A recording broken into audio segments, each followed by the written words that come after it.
Buoyed remarkable private sector financing deal that would ease tax burden on Kenyan taxpayers and reduce Kenya's dependence on loans, government functionaries were deployed in an all-out defense of the controversial airport expansion and power line transmission deals, shrouded in secrecy and bathed through the public-private partnership arrangement, all in favor of Indian billionaire Gautam Adani's owned Adani Group.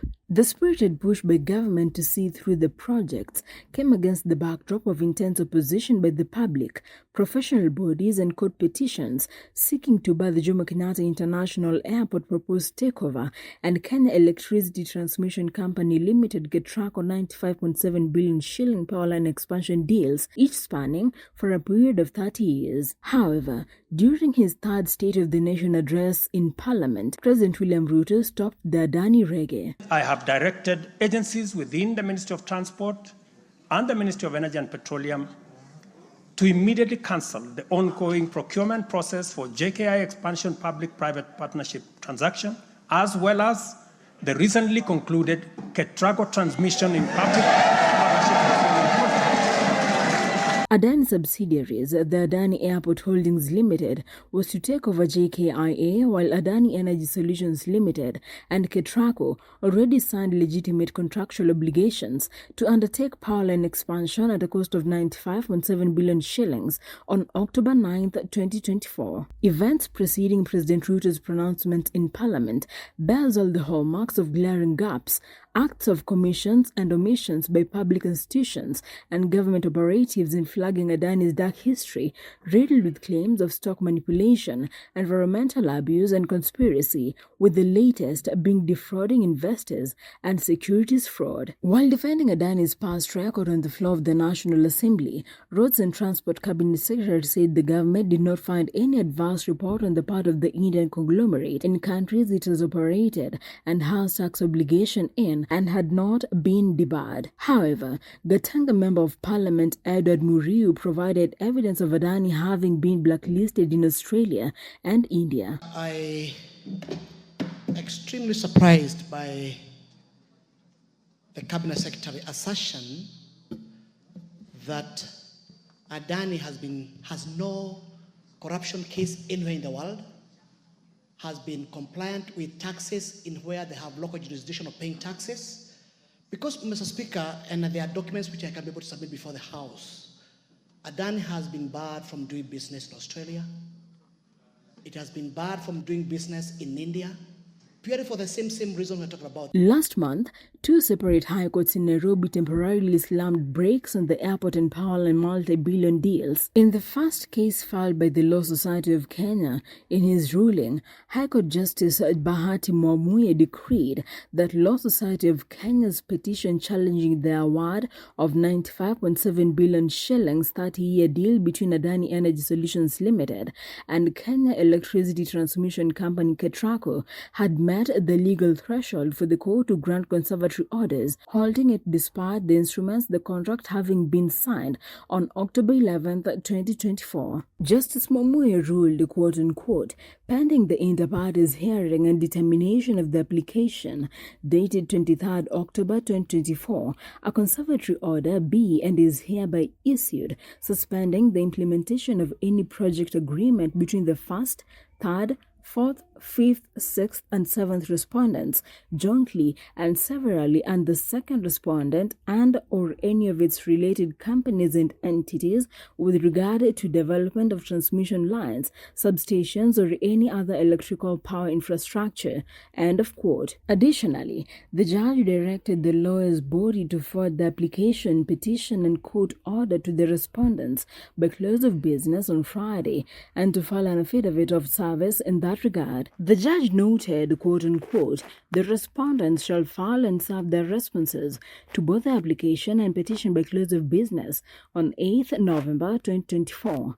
The parties shall supply the court with physical copies of all pleadings and documents filed by them in this matter, end of quote. In the second case, momentarily poured cold water on the contentious planned takeover of the JKIA by the Adani Airport Holdings Limited after High Court Judge Justice John Chigiti referred the petition challenging the proposed takeover to Chief Justice Martha Koome for the empanelment of a bench. In the case, the Kenya Human Rights Commission and the Law Society of Kenya had moved to court to challenge the takeover, saying that the deal violated the principles of good governance. The two organizations further contended that the process lacked accountability and transparency. Justice Chigeti ruled that the matter is referred to the CJ for empanelment of a bench. LSK and KHRC argued that JKIA is a strategic and profitable national asset, and the deal is therefore irrational and violates the principles of good governance, accountability,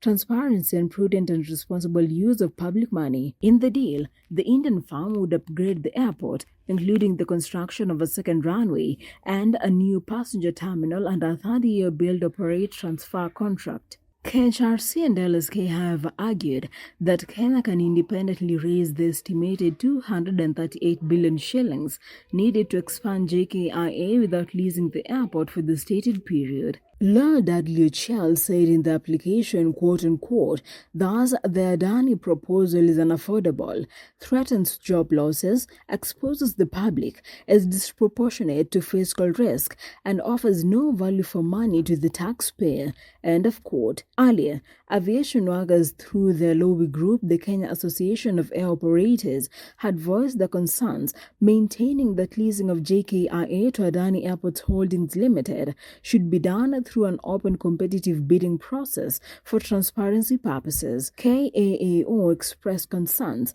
that the bidding process for the public-private partnership related to the $1.85 billion takeover of JKIA by AHL did not meet the required criteria and violated the provisions outlined in the PPP Act. The Adani Group subsidiaries in the country have been pushing for three key PPP projects, notably the controversial Social Health Authority system to be provided at a cost of 104 billion shillings, the planned JKIA takeover alongside expansion and management of Ketraco's power lines, all of which have since been contested as obscure. This comes amid growing a public outrage over the shadowy deals shrouded in deep secrecy. After Adani Group chairman and founder Gautam Adani and 7 other directors were charged by U.S. prosecutors' New York court and warrants of arrest issued against them over alleged multi-billion-dollar fraud scheme, President Ruto ordered cancellation of Adani contracts in the country. President Ruto said, quote-unquote,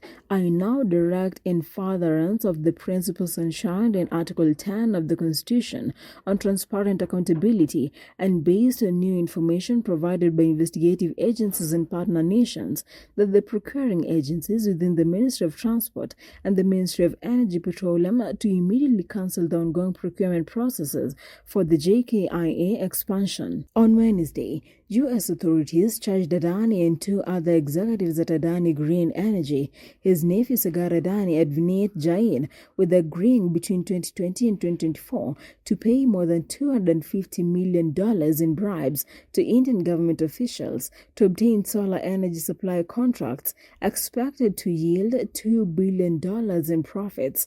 Prosecutors said the renewable energy company also raised more than $3 billion in loans and bonds during this period based on false and misleading statements. 5 other people were hit with related criminal conspiracy charges, including 2 executives of another renewable energy company and 3 employees of a Canadian institutional investor. However, the Adani Group has since denied the charges. Previously, opposition leader Raila Odinga, whose ODM party has since been co-opted in the President William Ruto's administration through the broad-based government framework, came to the defense of the foreign entity. Adani company conglomerate is worth over $200 billion. It cannot be at Adani gate. Deal with issues as they are.